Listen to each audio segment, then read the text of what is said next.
Welcome to the Billboard Mastery Podcast, where you will learn the correct way to identify, evaluate, negotiate, perform due diligence on, select the construction type, build, rent the ad space, and operate billboard signs. And now, here is your host, the guy that built from scratch the largest privately owned billboard company in Dallas-Fort Worth, Frank Rolfe. Taking the terror out of drilling holes. This is Frank Rolfe, the Billboard Mastery Podcast. We're going to be exploring all the things that concern people about drilling foundations for billboards and how it works, what can happen, how to fix things when it does happen, and some additional tips. Let's start off with the process. You want to build a billboard. It doesn't matter whether it's a wooden billboard or a steel billboard. The very first thing you have to do is you have to drill a hole before you can put in the column, whether it's wood or steel I-beam. A hole must be drilled. Why? Because you're holding something up in the air. So it can't be just sitting on top of the ground. There's no way that'll work. You're going to have to drill a hole into the earth. And it'll be a pretty big hole.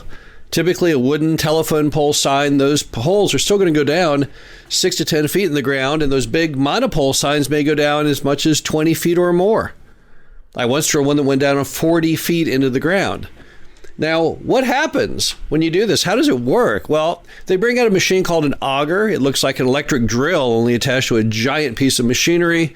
It basically spins, and it will drill a hole, typically 2 feet in diameter up to 4 feet in diameter, at a fairly rapid rate of speed. It will only take a matter of hours to drill the hole. So it's the drilling of the hole that's really not that difficult. These guys do nothing but drill holes, so they are truly professional at it.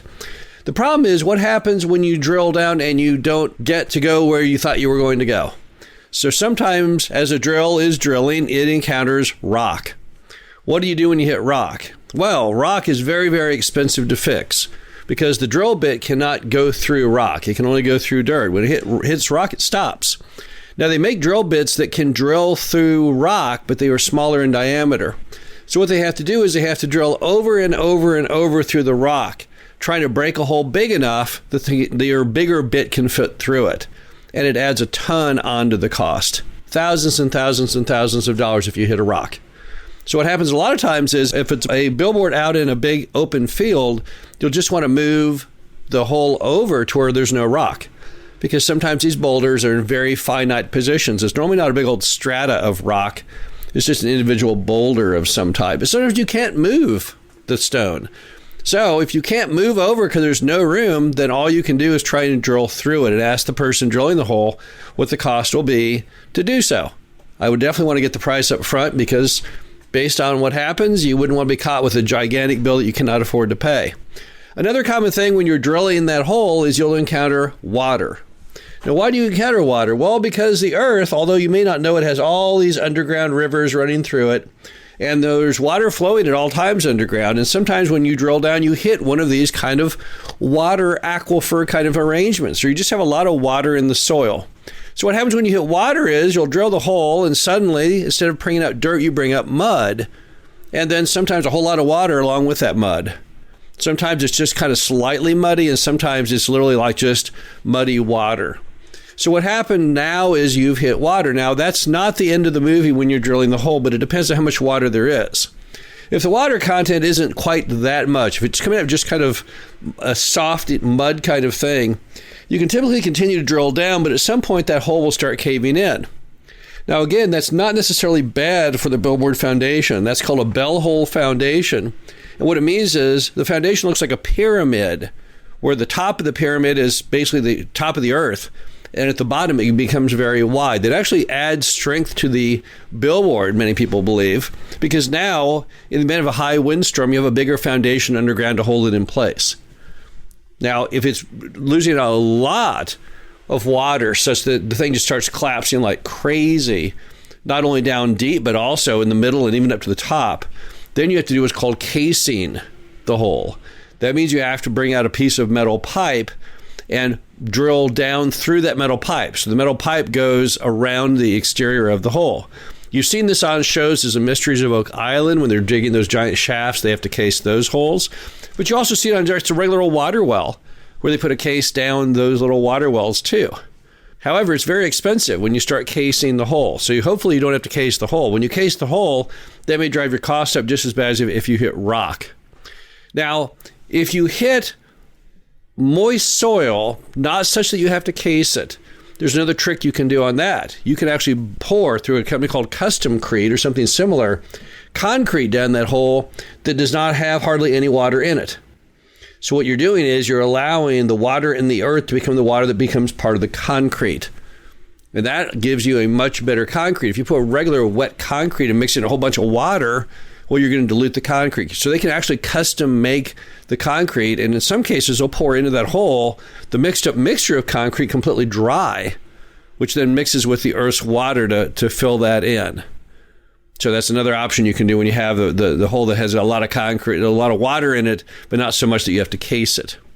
Now, what are some other things you have to know about drilling holes? Well, number one, you got to make sure when they drill these holes that the hole is deep enough.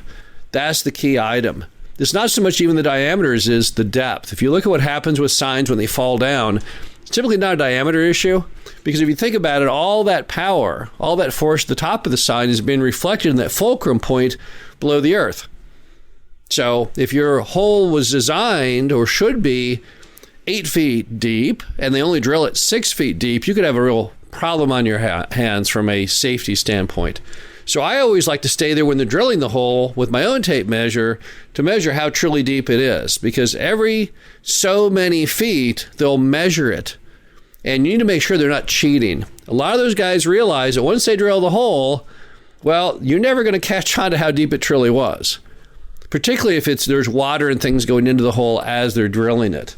So I would want to stay there the entire time they drill a hole, and I would want to see that final number to make sure that that hole is deep enough so you don't get stuck with a hole that's insufficiently deep. Also, don't forget, if the hole is not deep enough, the sign will be too tall. And in some markets, if your sign is too tall, well, you'll violate your permit. They can make you lower the sign. So I think it's very, very important you make sure that that sign is that hole is sufficiently deep. Next, you got to make sure you've got the correct access, because to drill the hole requires a big piece of equipment. You can't just fit it right in between the small slot between two buildings. So make sure that you have enough access for that drilling machine. And then additionally, for putting the pole into that hole that you have drilled. Now, when they put the pole in the hole, they use a crane, and the crane can pick up that pole and they can maneuver it in fairly tight quarters, but the drilling machine cannot, because the drilling machine, as it drills the hole, it has to then turn sideways to throw the dirt off. It needs a whole lot more room. If you're not sure you have enough room, I would call the drilling company to begin with and see if they would come out and look, or at least give you a rough idea in feet how much radius they need to spin that drill around to get the dirt off of it. So always make sure you have sufficient access. Also, make double sure that you've got all the correct setbacks, because once you build that sign, once you drill that hole, you can't move it. You can't come back later and say, oh gosh, I screwed up. It's 3 feet too near the road. It's 2 feet near the property owner's land. No, that has to be done on the front end, because once it's in, there's really no way to correct it. So I would double, triple measure everything you do. And I'll also tell you this from experience. Don't go double, triple measuring it the day before, the week before, and put a stake in the ground and then spray paint that stake and say to yourself, aha, that's where the sign goes. On many occasions, you will find that a teenager, just for fun, will move that stake over into the wrong position, basically just to try and screw you up. Additionally, I've seen the guys drilling the hole move the stake around just to what conveniences them. What a disaster that would be. They drill the hole on the stake that you thought was where it was supposed to be, only to find out they moved it, and now you're in deep trouble because you're sizing completely the wrong position. So once again, before anything is drilled, I would want to go out there and see for myself that it is in the exact right spot, because if it's not, it's too late once the drilling begins. Drilling holes for billboards is really not that scary a science. I've done hundreds of them. I have no terrible tales of anything that went drastically wrong. However, I have hit rock, I have hit water, I've hit all of it. Now, one final item when we talk about hitting things that you got to make sure that you get covered is making sure that you've checked all utilities. Now, it should go without saying, in America today, if you're going to drill into the ground, you've got to call dig test or one call of one of those numbers to make sure there are no utilities in the vicinity you're digging. Yet too many people forget to do that, and that's crazy. Those services are free.